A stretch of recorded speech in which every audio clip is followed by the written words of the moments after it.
Hello everyone. Today I'll be explaining the 5 schools of Penology and how they differ in their views on why people commit crime and what punishment should be applied to them. Let's begin with the Penological school. This is the oldest perspective. According to this school, people commit crimes because of supernatural or demonic influences. For example, in the past, if someone committed theft or murder, people might believe they were possessed by evil, spirit, or influenced by devil. Because of this belief, punishment were usually harsh and very severe, such as torture, burning, or even execution, since the goal was to drive out the evil forces. Next is classical school. This school emerged during the 18th century, influenced by thinkers like Cesar Beccaria. Here, the belief is that people commit crimes because they have free will. They they make rational choices.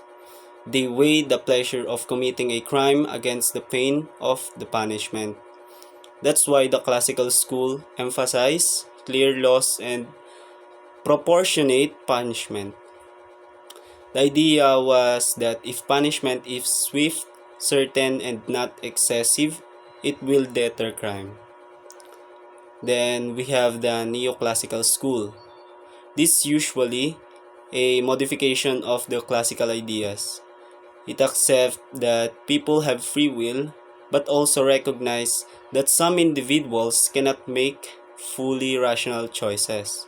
For example, children, people with mental illness, or those under certain condition may not be fully responsible.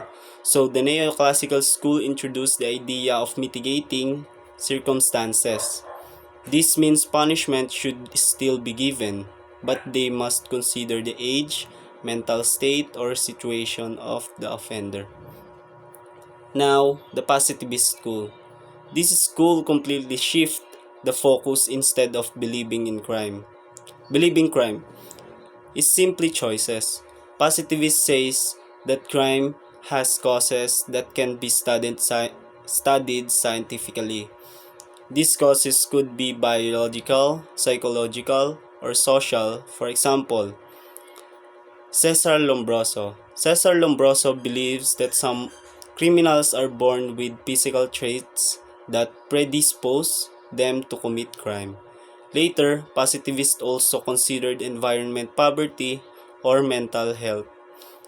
Punishment in this school is less about retribution and more about treatment, rehabilitation, or reforming the offender. Finally, the modern clinical school.